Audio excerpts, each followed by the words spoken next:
They enveloped Shrivistar with effusion, a jumble of white khadi and red teeth, the scent of hair oil distracting the nose from the stench of urine, a few black eyes glancing at Agastya oddly. He didn't fit. Shrivistav introduced him to somebody. No one heard anything except IAS. Then they began fawning on him too. Wide stairs, the walls splashed maroon with pan spittle, like the scene of some frenzied killings, and abruptly he remembered Prashant at school, when life had been simpler, pointing to horse shit on a hill road. English, I bet you can't lick that. I bet. Oh, I can easily do it if you give me something good for it, like enough money every month for the rest of my life. The press of people and an alien tongue. On the second floor, a huge hall and another banner, and below it a fat, complacent policeman. With spectacles, thought Agastya, he could have resembled that travesty outside of the Mahatma in stone. Sen, meet Mr. Kumar, the superintendent of police of Madna. They all moved in, Kumar asking Agastya questions to which he could not hear the answers. Colored paper decorations, mattresses on the floor with white sheets and cushions, the fans somehow encouraging the humidity. When Kumar sat down, his knees cracked sharply. A hooligan joined them and spoke Hindi. You are also IAS? Yes, I'm here for training in district administration. More questions. His lies were restricted by the presence of Kumar, but he did slip in that he had climbed Everest last summer. The hooligan left to arrange for their eats. Kumar lolled on his bolster and patting the outside of his own thigh, said, Han Agastya, a very Bengali name, Yar? Yes, sir. Bengalis choose such difficult names for themselves. Why Yar? Agastya smiled. The collector was saying that they hold these meetings every month, sir. But what happens here?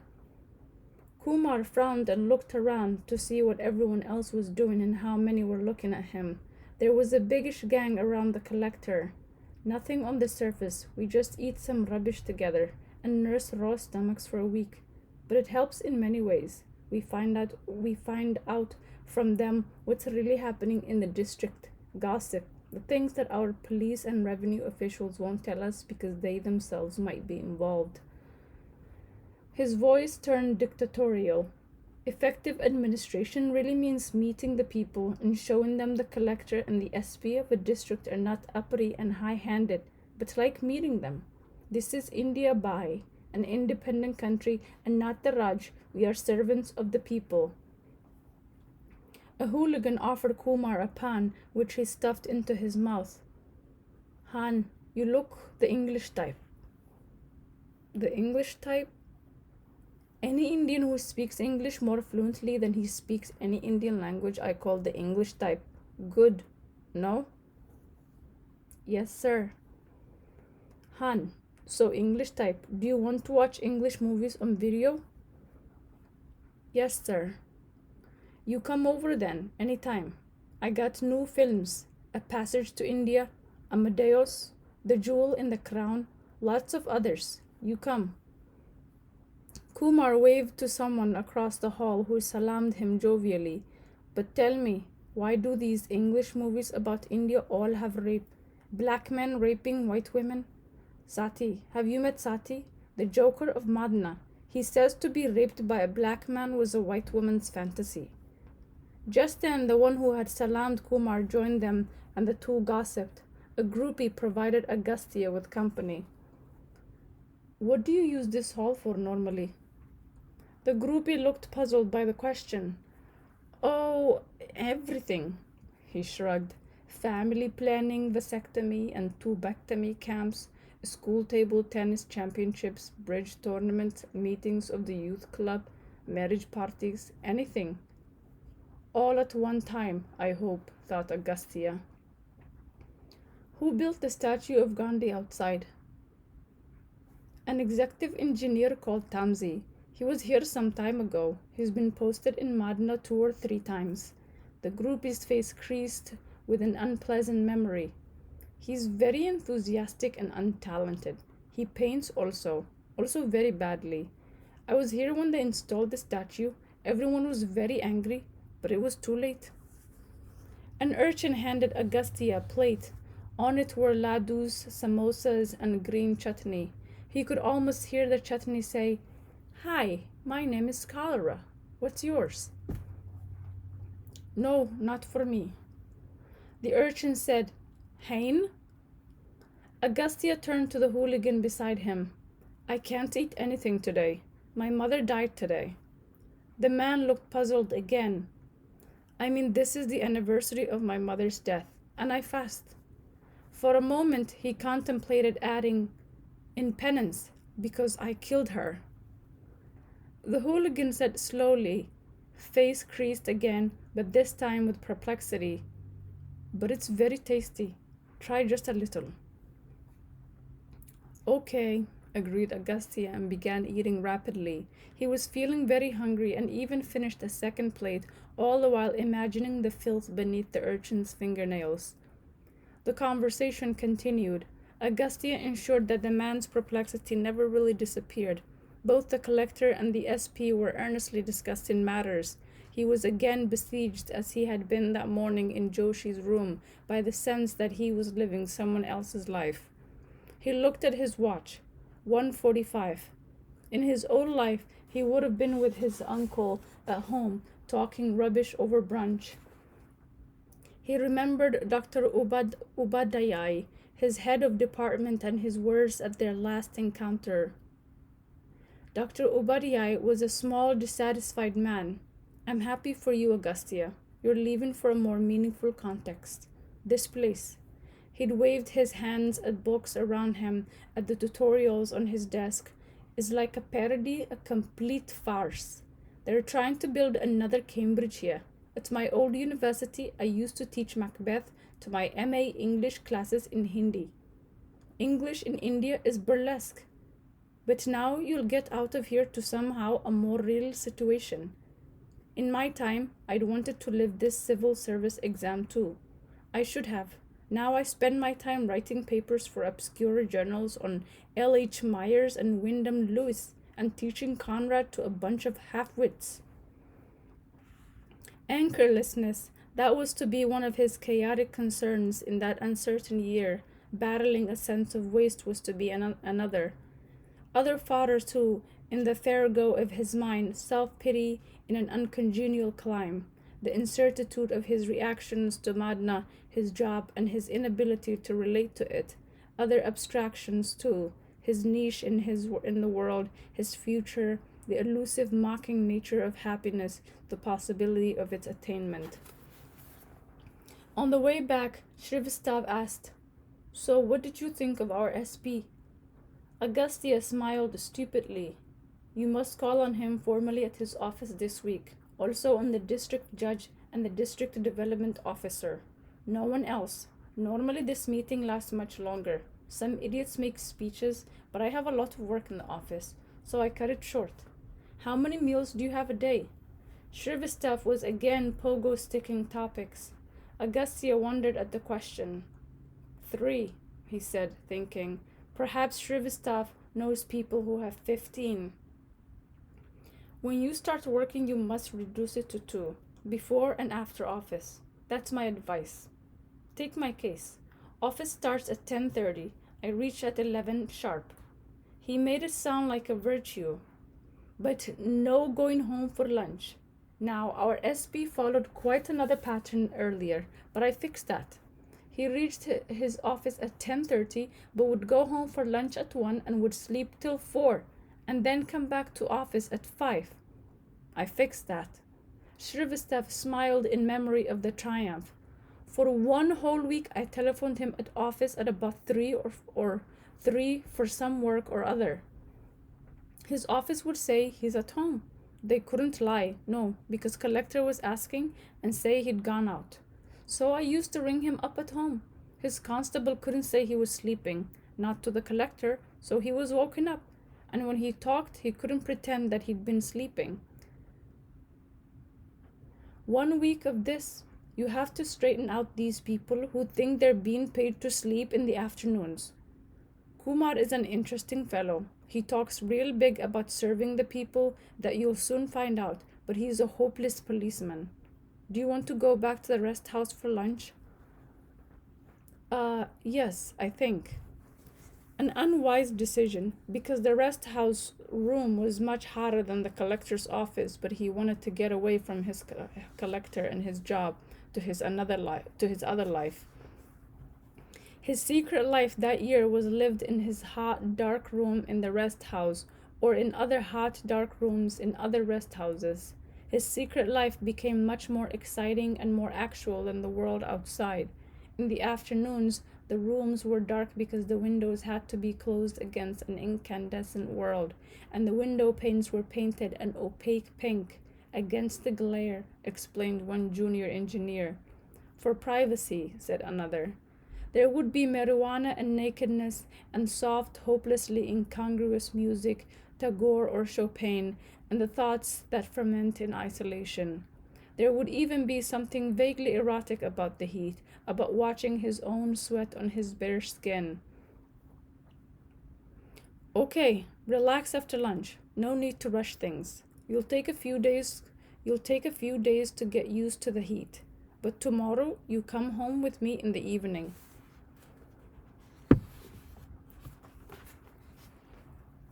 At the collectorate, Agastya switched from the white ambassador to the jeep. The Naib Tehsildar sweated and beamed at him. At the rest house, he said, I shall take your leave, sir. Agastya said, Okay, thanks. Come tomorrow. The Naib Tehsildar handed him a huge white napkin with a blue border. This morning, sir. Oh, of course. He tried it on. The driver and the Naib Tehsildar chuckled appreciatively. He asked the driver to call Vasant. His room looked quite welcoming with its high ceiling and Tamsi's picture. He wasn't hungry, but he wanted milk to delude himself that he was careful of his health. Vasant, is there some milk? Milk? Asked Vasant as though Agastya had just asked him for his wife's cunt. Vasant looked more insane with a green towel wrapped around his head, but he seemed in concert with Madna. Agastya asked for tea at 5:30 and sent him away. He had 3 hours to himself and was looking forward to them. He closed the door and prepared a smoke, contemplating to which music he should change his clothes. He smoked very slowly till time and most other things ceased to matter. In Madna, funny things happened to time. Outside the room, its passage was wearisome, but in his secret life, Agastya was to savor the seconds. No action was automatic, changing clothes, even the brushing of teeth, they were to become sensuous acts. He decided on Keith Jarrett, a valedictory present from Drubo. He went up to the mirror on the dressing table, bent forward till his nose pressed against the mirror, and asked himself silently what was happening to him. Not even 24 hours over, and he felt unhinged, without the compensations of insight or wisdom. He lay down and looked at the wooden ceiling. He could masturbate, but without enjoyment. What is it? He asked himself again. Is it because it is a new place? Yes. So do I miss the urban life? Yes. Is it because it is a new job? Yes. The job is both bewildering and boring. Give it time, not even 24 hours. He waited for the mosquitoes. The ventilator was open, the room filled with the stench of excrement of others when the wind came his way. My own shit doesn't smell like that, he thought randomly. He absent-mindedly fondled his crotch and then whipped his hand away. No masturbation, he suddenly decided. He tried to think about this, but sustained logical thought on one topic was difficult and unnecessary. No, I am not wasting any semen on Madna. It was an impulse, but he felt that he should record it. In the diary under that date he wrote, From today, no masturbation. Test your will, you bastard. Then he wondered at his bravado. No masturbation at all? That was impossible. But then the marijuana really hit him, and even that ceased to matter. He lay down again. He could sleep, perhaps, but he would wake up dulled and with a foul mouth, and it would somehow be wasted time. Jarrett played on, soft and alien piano sounds, music he realized was going to be important in Madna. When he'd been packing, he thought 42 cassettes would be far too many. Suddenly, a loud knock on the door, startling. The room all at once seemed a place of refuge, precious and secret, threatened by that incandescent world. A fat and shaven man, eyes red with drink, smiling. Myself, Shankar. He slurred in Hindi. I stay. He lifted a listless hand towards the wall that displayed Tamsi's painting. He meant the next room, with which Agastya shared the veranda. Agastya looked at his watch, drunk at 3 in the afternoon.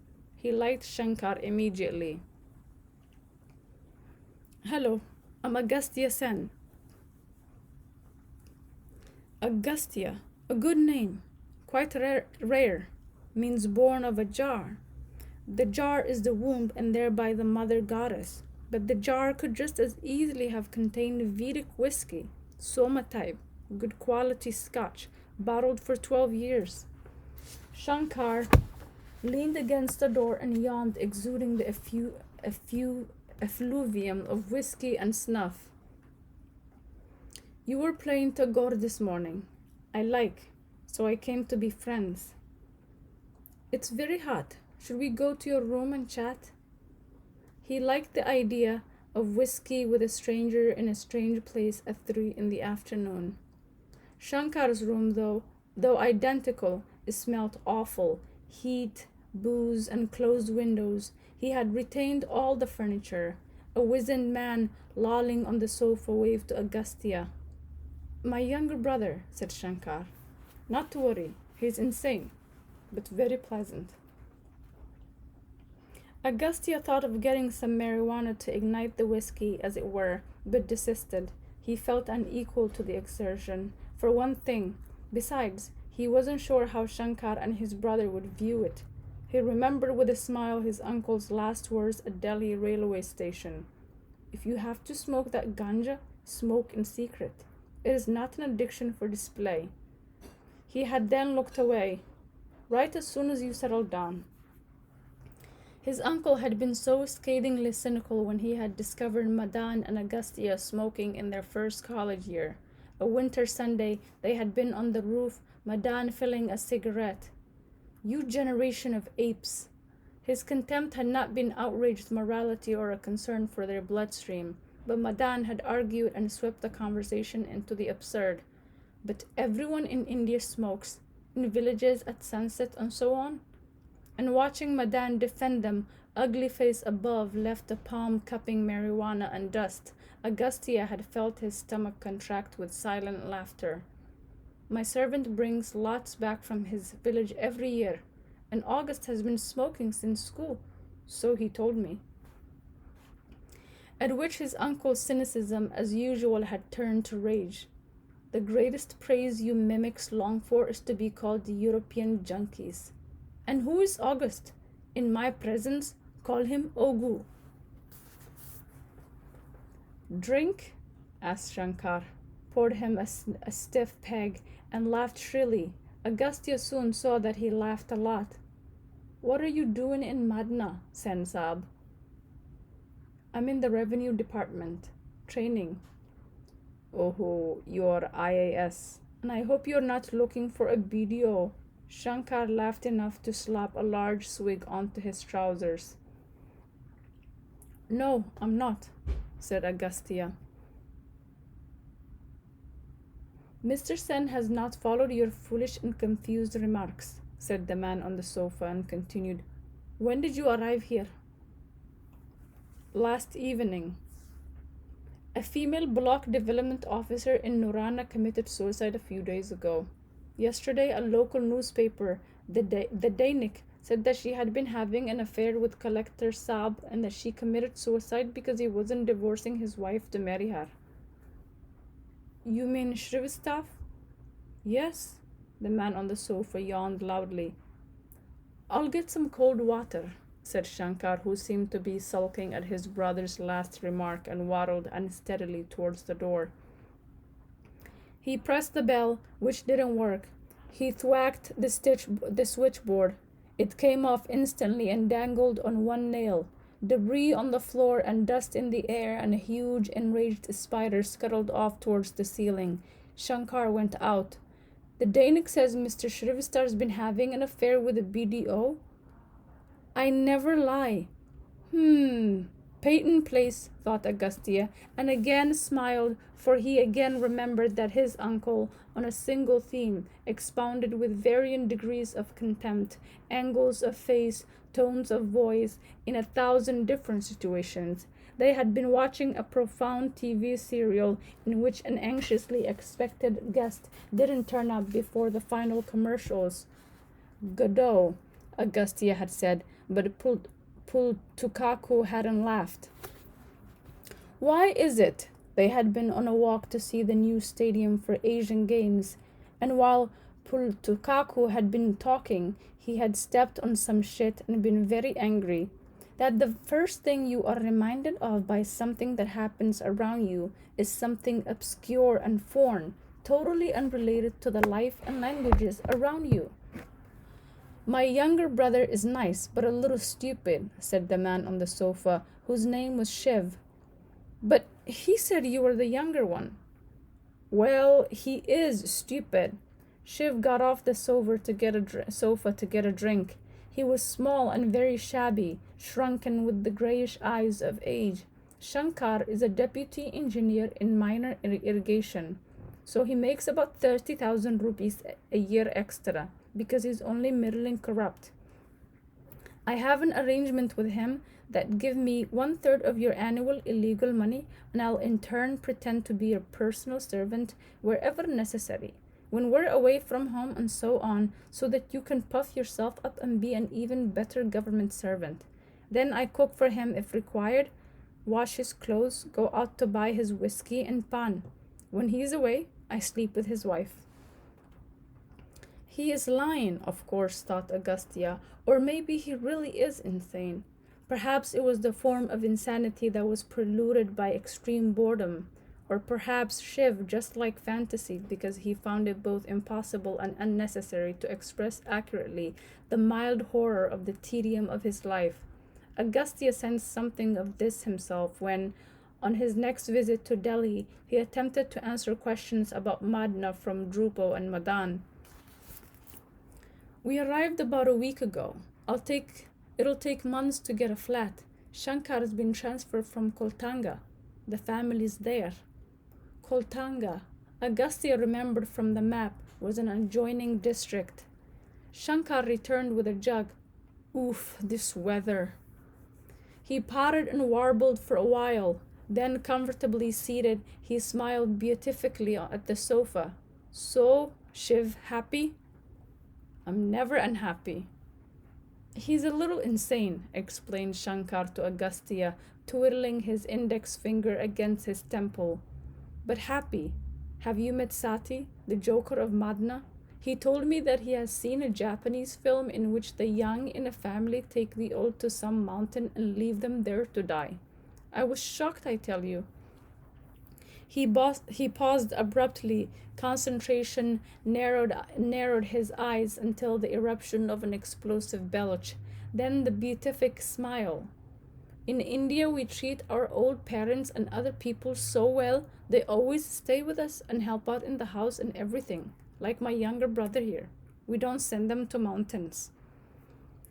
But I read in an article somewhere that some of the inmates of the Ranchi asylum are perfectly sane. They're just unwanted at home, and it's just cheaper to keep them in the asylum than the widows at Varanasi. Ranchi asylum? Asked Shankar, his face displaying the irritation that arises out of bewilderment. You know, Ranchi in Bihar? Ah, Bihar, said Shiv, as though that explained everything, and turned to his brother and said, Bihar. He pushed his glass out for a refill. I also read that article. It said that one person in the asylum went mad out of jealousy because his brother used to sleep with his sister and they wouldn't allow him to sleep with them. This didn't seem to be a remark to which anyone could add anything. Shankar refilled the glasses. Shankar Sab, said Agastya. You know Mr. Tamzi? Oh, Tamzi. He yelled in a mix of triumph and anger and raised his hand in the first movement of some gesture of contempt, but it rapped against a bedpost and the mosquito net collapsed with a soft rustle. That joker of an artist. He's a buffoon. He's ruined many rooms with his paintings, I tell you. There was one in this room. He pointed to one wall. But I said, either I stay in this room or the painting. That Vasant took it away somewhere. A horrible painting of sunset and some boatmen. He writes foolish messages behind every painting. Tamzi is a government artist. Do you know that phrase? A government artist? One who works happily at a desk in the week and paints trash on holidays, who's appreciated only by people who put up paintings like Tamzi's in rest houses, and whose criterion of great art can be found in our drains. Most people think art is some kind of joke, that one can write a great poem when one is drinking tea or farting. You know, casual. Tamzi is rubbish. Shankar ended virulently and looked around the room with angry eyes. I don't look like an artist to you? No. He looked like a seller of cinema tickets on the black market. Yet I've been on the national program many times. If I had more will, I could have been a legend. His face took on the solemn expression of one about to perform. He then sang the first few lines of an unfamiliar Tumri exceptionally well. He sings very well, said Shiv from the sofa. Why do I drink? Because every singer in India is supposed to drink. It's part of the image, and because drink gives me an excuse against my lack of will. It's much easier, no, to get drunk than to discipline one's will. On the next drink, Shankar asked, Do you believe in Jagadamba? You must, because she brought us here together. This is not chance or fate. The goddess arranged for our having adjacent rooms, for our meeting. Otherwise, why should we have met? The only thing we have in common is that both of us are governed by Saturn. We have different backgrounds, have been brought up differently in different places. Why, the age difference must be 20 years. Sometimes I know these deeper things, music and astrology. They are in my veins. He lifted up his fat, hairy forearm and neighed with joy. They say, he brought his chair forward and enveloped Agastya in snuff, sweat, and whiskey, that all engineers are corrupt. They make money, but not me. He leaned back, shook his head, and enlarged his eyes. Not me. I have my music and my astrology. What is your date of birth? 4 August 1958. Agastya was lying again. And the day? Friday. Do you remember the time? 8:15 in the morning. My mother told me that I caused her a lot of pain. Shankar placed his hands on his knees, contemplated the effort of getting up, sighed, and finally moved unsteadily to a side table to look for a pencil and paper. I saw you this afternoon and loved you because you need the help of Jagadamba. You need lots of help. Yes, I certainly do, thought Agastya. Was he a homo? At the moment, what do you want most? Asked Shankar as he slouched to his chair.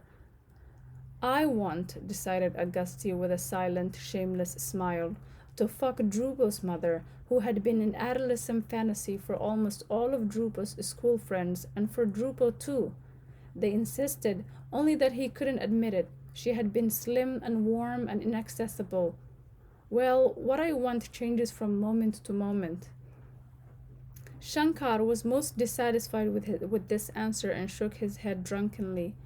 You must be true, said Shiv suddenly. Oh well, what does it matter, thought Agastya, and said, At the moment I want to know what my future will be like, not in any vague sense, but what am I doing in Madna?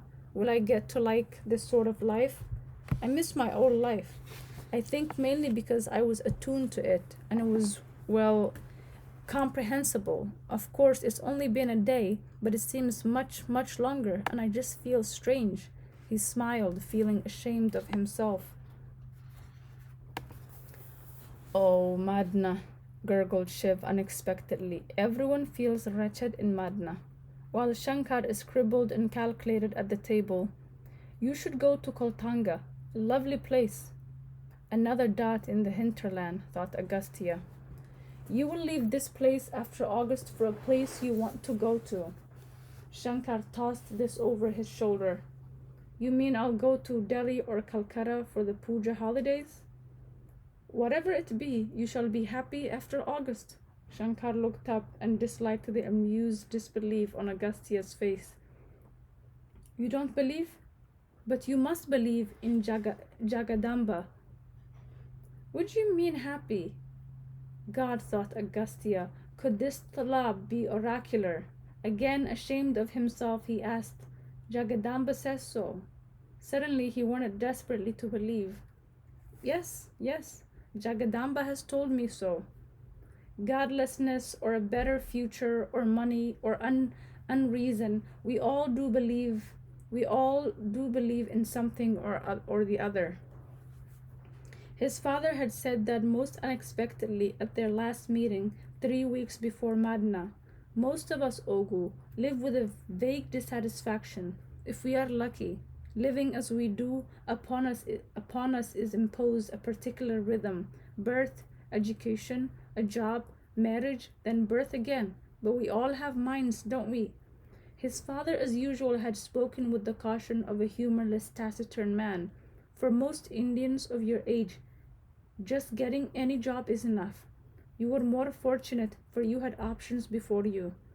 They had been strolling on the lawns at dusk in Calcutta with the roar of traffic in Dalhousie Square, now Bengali Field, Binoy Badal Dinesh Bagh. Beyond the walls. These sound like paternal homilies, don't they? But they've always had surrogate parents, your aunts, and then in Delhi, your Pulutukaku, and we've not really spent much time together. They finished the bottle. Shankar belched and said, Sensab, can you lend me some money? How much? About 1,000 rupees, said Shiv from the sofa. Agastya and Shankar went out. Past 5, the veranda was still very hot but much cooler than the room. The fresh hot wind surprised him, titillated his skin. Shankar left with the money, mumbling, I think we should all sleep now. He pulled a chair out to the veranda and sat in the heat, still stupefied by the stuffiness of Shankar's room, and wondered whether they would ever pay him back, whether the money was an indirect payment for the booze, whether the afternoon had just been a long con to get some of his money. He felt like sleep, but also too inert to leave his chair. Across the gravel, he watched the main circuit house, pink and lifeless. Under the pipal tree in the car park, a stray dog worried its tail. He remembered how, in their last school year, they had been asked to write a frank essay on my ambition by the new English teacher, who himself had been a novelty because he had claimed to have a degree in education from somewhere in Europe. It had been his first day, and he had irritated everyone by trying to be different and young and friendly. He had first talked about himself. Everyone had listened with the silence of the totally uninterested. Their silence had only been broken when Drupo had begun with, What I want to know. Then everyone had smashed him up with, No one wants to know, intellectual fart, and you get your mother first. But beneath their voices, Drupo had persisted, Is what you are trying to prove with your degree from Europe? Then Drupo had been sent to the principal, but everyone had disliked him the more for missing the essay. In his essay, Agastya had said that his real ambition was to be a domesticated male stray dog because they lived the best life. They were assured of food, and because they were stray, they didn't have to guard a house or beg or shake paws or fetch trifles or be clean or anything similarly meaningless to earn their food. They were servile and sycophantic when hungry. Once fed and before sleep, they wagged their tails perfunctorily whenever their host passed, as an investment for future meals. A stray dog was free. He slept a lot, barked unexpectedly and only when he wanted to, and got a lot of sex. But to his indignation, the stupid teacher had made him read out his essay to the class. The class hadn't heard him and had instead yelled, "He's lying! His only ambition is to be Anglo-Indian."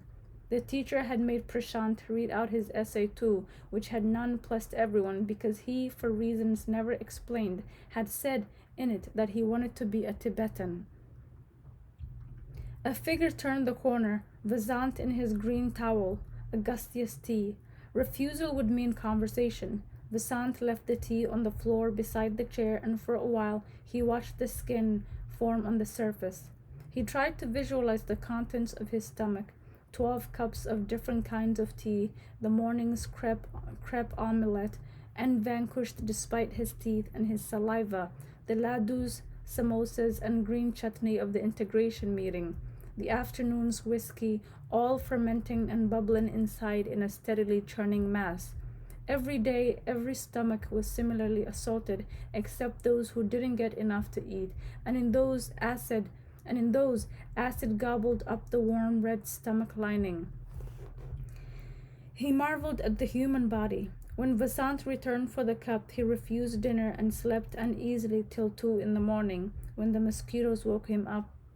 Through the open ventilator, the veranda light diffused a blue romantic glow. He was wet with sweat. The room looked mellow, as though readied for passion. He got up, took off the mosquito net and threw it in a corner and lay down again. Now the fan could dry him off. He couldn't sleep because his mind was too active, a mylae of images. He got up again, washed his face, and went out and switched off the light. 2 in the morning, and Madna had finally cooled. The morning was bright, swollen. The buildings looked soft and surreal, huge creations of cardboard. He wandered on the veranda, but did not go near Shankar's door. Just the memory of the stuffiness of Shankar's room still seemed to suffocate him.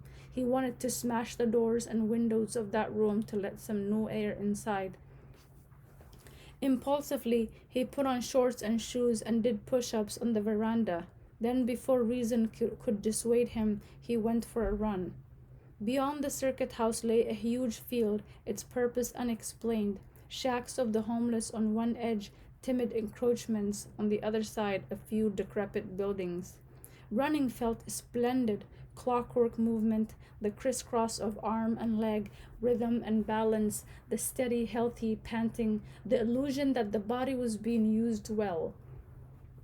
The mind wandered pleasantly, yet not into chaos because the physical strain provided the leash. If anyone saw him, if he woke up one of those sleeping outside the shacks, it would be impossible to explain his running at 2:30 in the morning. He grunted a laugh at the thought. On one building, by the light of the moon, he read the Madna Club, established in 1903. He felt happy when he returned. Drying off on the veranda, he told himself, if you don't exercise every day, and pause to think of something truly dire, you'll get elephantiasis. But that sounded too remote. If you don't exercise every day unless you're ill, you'll never leave Madna. That sounded much better, and he wrote that in his diary below the entry of a few hours before.